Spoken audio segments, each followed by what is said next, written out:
Ndiaga. Conseil des ministres amul. am na ñoo xam ne du leen bett. est-ce que tamit ñoom it découragé wuñ ci conseil des ministres 2 ans yoo xam amul benn résultat ñu jekk ba saa gi découragé ni tey moom defuñu benn conseil des ministres. jarul ñuy def wala ñu xool gisuñu lu ñu évaluer. waaw gisuñu lu ñu def nañu toog ni ñëpp parce que sénégalais yi découragé nañu benn résultat conseil des ministres du ma ni amul mais. ak ni mu war a juree yenn impact yi ci ay résultats gisaguñ ko. mais à part loolu rek moom mooy rendez-vous la boo xam ni Sénégalais yi lu leen ñor la parce que bi nga xamee ni rek conseil des ministres amul rek ñëpp ñoo ngi laajte fan lu tax conseil des ministres amul même à l'époque ba nga xamee ni sax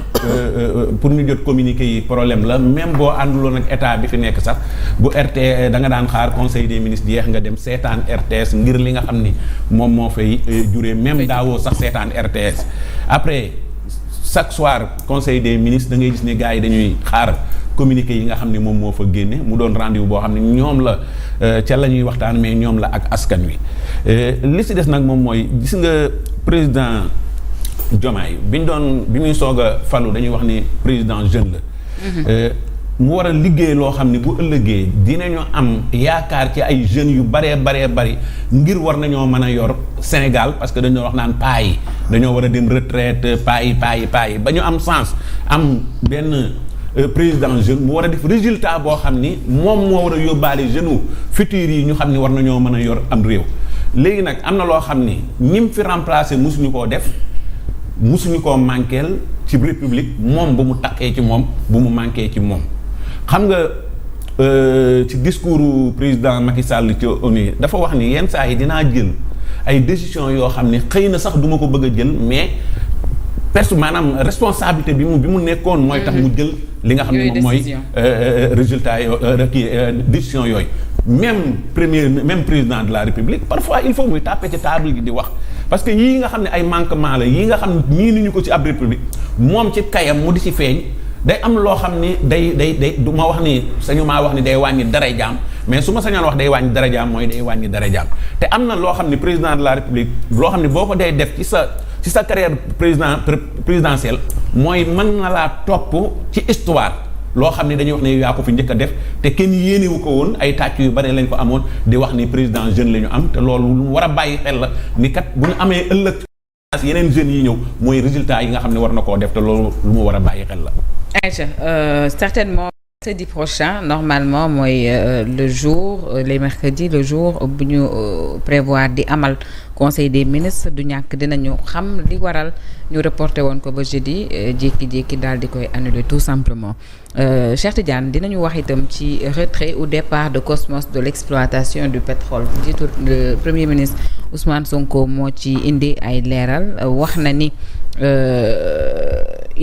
nous avons signé sans aucune contrepartie financière waxaat itam ne le fait donc de ne demander aucune contrepartie financière ne peut pas être considéré comme une victoire bu tukkee ci renégociation yi nga xamante ne moom lañ doon amal ci contrat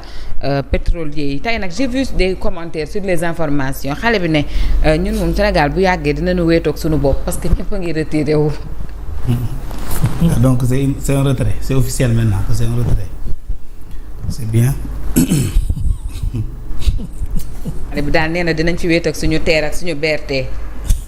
ak kii bi nee na ragal na ni sax EFA dina xëy lem autoroute am dem ma ne ko loolu moom yàlla buñ ci yegg. Nafi bi président demee recevoir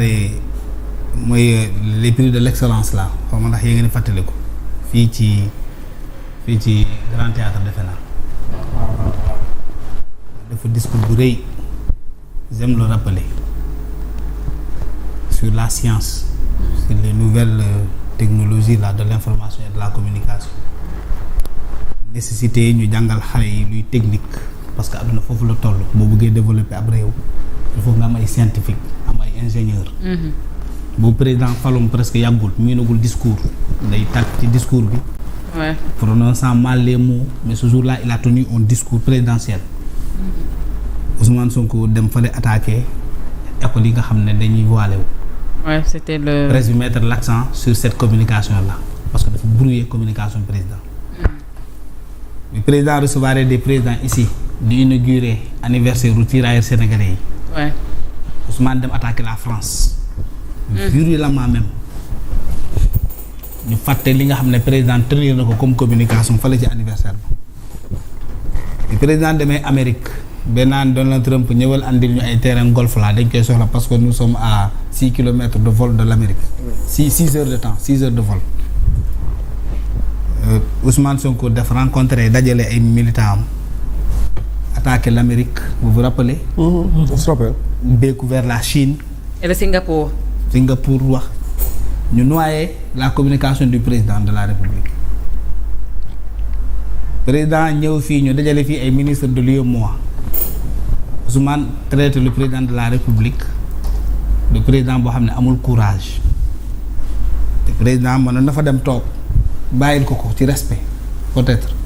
il était pas seul, il était avec Embalo d'ailleurs. C'est la même pratique la def nii démb c'est pour noyer la tournée du président à Kolda loolu la rek. mais jubluwaay bi kon lan la. mais saboté. loolu kese la il noie la communication du président. Ousmane ne laissera jamais le président Bassirou Diomaye Faye tenir une bonne activité comme il se doit du ko mës a def c'est Diomaye qui ne se bat pas contre Ousmane Sonko mais Ousmane Sonko se bat contre Bassirou Diomaye Faye loolu est la vérité qu'il faut dire il faut oser le dire. Ouais, ça c'est vrai. c'est Diomaye qui ne répond pas qui ne réplique pas dafa mel ni ma toog ci kaw vélo teg sama tànk ci suuf benn boy taxaw ne di ma dóor ma taxaw ci vélo bi da toog jàpp sama njàmm parce que damay val vélo bi daanu je ne sais pas si tu comprends l'image. man maa ngi toog ci vélo bi bëgguma vélo bi daanu bëgguma mu xoosu kii mu ngi toog jege ma di ma dóor ay kurpeñ mais ba na réagir mais il faut que Diomaye lâche le vélo parfois il faut qu'il tombe am benn problème on pourra le relever et continuer la marche. faxasu jóg. c'est le président qui est saboté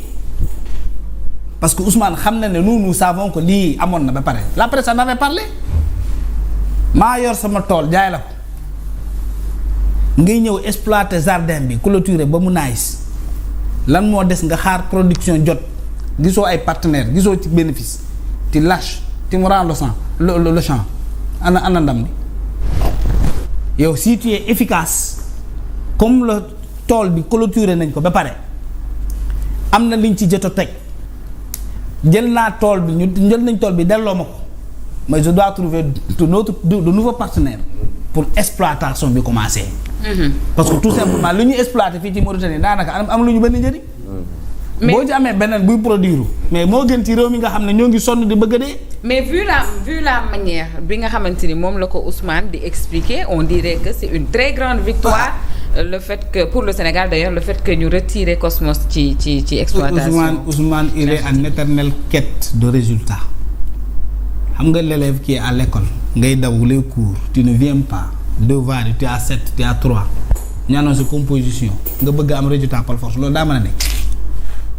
yow tu ne viens pas à l'heure tu ne fais pas les examens les devoirs yow tardé rek nga man yow ba léegi maîtriser woo lan mooy théorème de Pythagore théorème de Thalès yenn affaire yi maîtriser wu ko te devoir yooyu mooy feeñ composition jot na papa gi lay xaar ci kër gi mais da ngay jéem a forcer pour am résultat boo yóbbu ci kër gi mais du sotti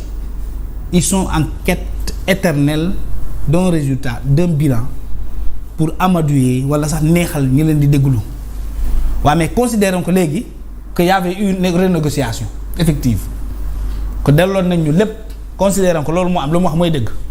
da nga ko yëg yow da nga ko sentir tey gii le lendemain de cette déclaration kan moo ko sentir suñu bourse daa yokk est-ce que les bourses de ce pays là ont augmenté est-ce que la caisse de l'État a renfloué dafa gën a jug est-ce que am na impact ci li nga xam ne moom la enseignants yi di xaar étudiants yi est-ce que après avoir dit que oui nous avons renégocié lu normal mooy loolu nous avons renégocié li ngay am ci recette ndax wax nañu ko léegi qu'est-ce que cela va nous rapporter est-ce que gis ngeen ko ci poste que nous avons renégocié léegi ñoom moom lépp lii la ñuy rapporter ci biir app parce que yow da ngaa yor mandat nga yor yow tu n'es pas là éternellement